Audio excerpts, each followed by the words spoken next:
Welcome back to your nerdy show. I'm your host, Spoiler Master. Today, we're diving deep into Spartacus House of Ashur, Episode 3, an episode where the masks truly begin to fall, and the game of power turns far more dangerous. With the early setup now behind us, this chapter pushes us straight into the heart of Rome's political rot, brutal gladiator training, and carefully hidden betrayals.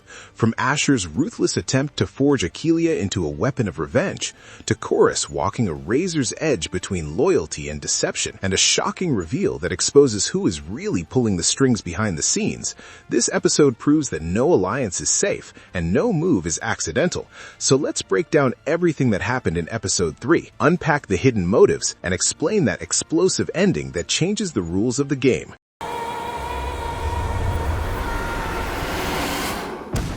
Ashur's growing obsession with Achillia. The episode opens with Ashur learning about Dr. Korris's public oath to personally punish anyone who harms Achillia.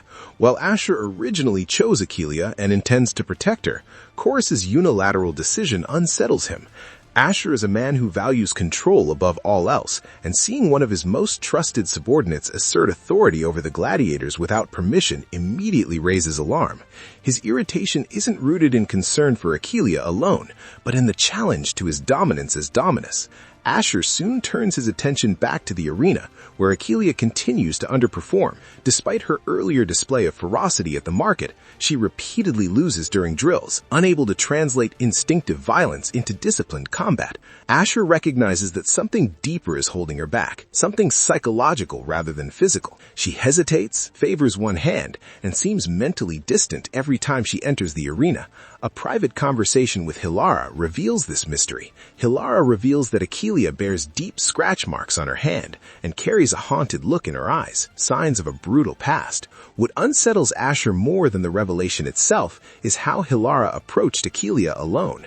Even visiting the prison cells without guards triggers Ashur's paranoia. For a man who survived by manipulating danger, the thought of losing control within his own house is intolerable. Once tensions between Ashur and Hillara settle, Ashur returns to observe Achillia more closely. He realizes she is deliberately holding back one hand, either due to injury or unresolved trauma.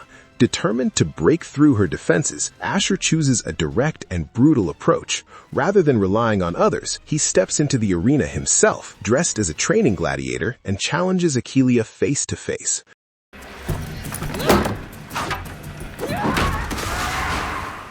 Breaking Achillia down to build her up. Ashur's decision to spar with Achillia is as calculated as it is cruel. He intends to force her to a breaking point, hoping she will either unleash her suppressed rage or finally confess the truth about her past. Over the course of the day, Ashur fights her repeatedly in front of the entire ludus. While Celadus oversees training in Korris's absence, each bout ends the same way, with Achillia defeated, bloodied, and humiliated. Ashur does not go easy on her. He treats her no differently than the male gladiators, reinforcing the harsh reality of the arena. The pressure mounts until Achillia finally collapses emotionally. She admits she's not strong enough, not skilled enough, and not worthy of being a gladiator. For a moment, it seems she might reveal what truly haunts her, but she stops herself, unwilling to expose her trauma before men who have already threatened her presence. Subtle flashes of her past later confirm what the episode only implies. Achillia appears to have been assaulted by men from her village,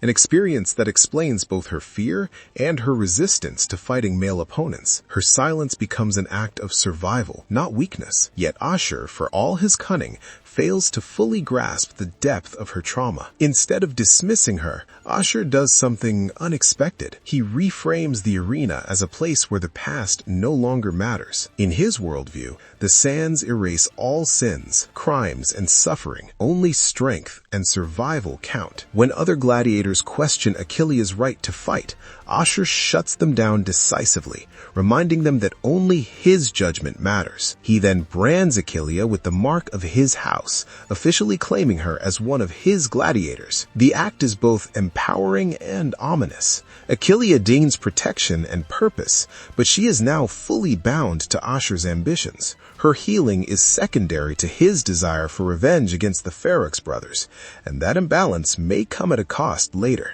Fractures within the house of Ashur. While Ashur projects unity and authority, cracks continue to form within his household. The resentment among some gladiators lingers, fueled by distrust of Ashur's leadership and frustration over Achillia's special treatment. Though they are slaves, Spartacus has already taught audiences that resentment in the ludus can ignite rebellion. More subtle yet potentially more dangerous is the growing tension between Hilara and Messiah. Messiah's desire for Hilara crosses from longing into desperation when she confesses her feelings, only to be gently but firmly rejected. Hilara sees Messiah as a friend, nothing more, and the rejection wounds Messiah deeply. The situation escalates when Ashur returns to his chambers and becomes intimate with Hilara. Messiah joins them, seemingly to be close to Hilara rather than Ashur himself. Hilara, asserting her higher status, abruptly orders Messiah to leave and prepare wine. The humiliation is unmistakable. Messiah obeys, but her resentment is written all over her face. This moment plants the seed for betrayal. Whether Messiah turns against Hilara out of jealousy or aligns with Ashur's rivals to gain power, the episode makes it clear she is no longer content with her place. In a house built on manipulation, wounded pride can be deadly.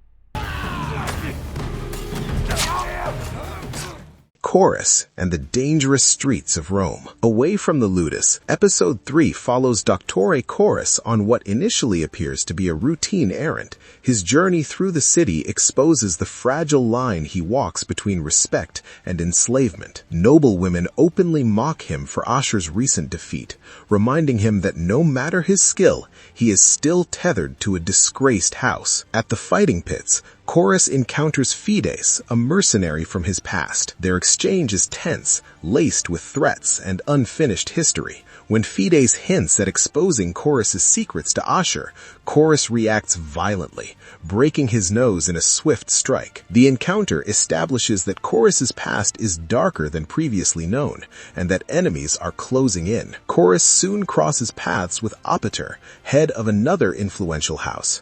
Opiter intercepts him under the guise of offering grain supplies, steering Korris away from the house of Anubis. Korris accepts the invitation, unaware, or pretending to be unaware, that he is stepping into a trap layered with indulgence and manipulation. Now he possesses such when confined to restrictive cage.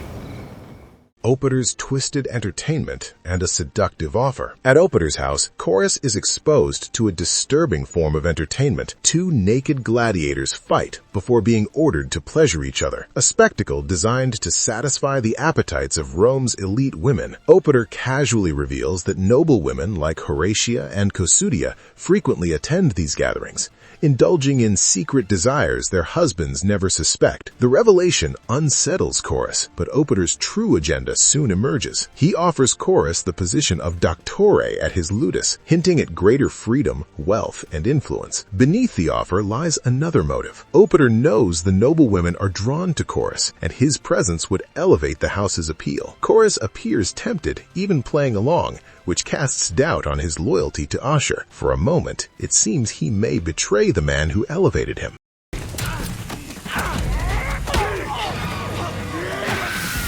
The truth behind Korris' mission. The episode's final act reframes everything. When Korris returns home, wounded but alive, the truth comes out. Ashur himself orchestrated the entire outing. Korris was never meant to secure grain from Anubis. His real mission was to lure Opiter into believing he could poach Ashur's prize Doctore. Ashur deliberately targeted Opiter because of his influence over Cossutia, who in turn manipulates the Aedile. By dangling Korris' bait, Ashur hopes Opiter will pressure Cossutia into allowing Ashur's gladiators back into the arena, restoring the house's reputation. Korris' flirtation with betrayal was part of the act, a performance designed to sell the illusion. It's a classic Ashur maneuver, manipulative, risky, and reliant on human weakness. For now, it seems to work. Who really ordered the hit on Korris? Just when the plan appears successful, Korris is ambushed in a dark alley by masked attackers led by Fetus. This is no robbery. It's a calculated assassination attempt. Korris barely escapes with his life, and suspicion immediately falls on Proculus, a known associate of Fetus. Ashur and Korris vow revenge, believing Proculus is responsible, but the episode's final reveal exposes the true mastermind. It was Cossutia all along, furious over her husband's growing ties to Ashur and horrified by the idea of their daughter Viridia associating with him. Cossutia moves to weaken Ashur indirectly. By hiring Fetus, she ensures blame falls on Proculus, setting the stage for violent retaliation. If Ashur attacks an innocent house, Gabinius will see him as reckless and dangerous, severing political ties. It's a masterstroke of manipulation, and Ashur walks straight into it. Our nerdy thoughts. Episode 3 transforms Spartacus' house of Ashur into a web of intersecting ambitions and quiet betrayals. Achillia's journey highlights the cost of survival in a brutal world, while Ashur's schemes show both his brilliance and his blind spots. Korris's loyalty is tested. Rome's elites reveal their hypocrisy, and Cossutia emerges as a formidable antagonist operating from the shadows. By the end, alliances are fragile, vengeance is misdirected, and the stage is set for chaos. Ashur believes he is pulling the strings, but Episode 3 makes one thing clear. In Rome, even the greatest manipulators can become pawns. And that wraps up our breakdown of Spartacus' House of Ashur, Episode 3. With secrets exposed, loyalties tested, and vengeance quietly set in motion, the road ahead looks more brutal and unpredictable than ever. If you enjoyed this deep dive, don't forget to like, subscribe, and stay tuned to Your Nerdy Show for more recaps and ending explanations. Until next time, the sands of the arena are only getting bloodier.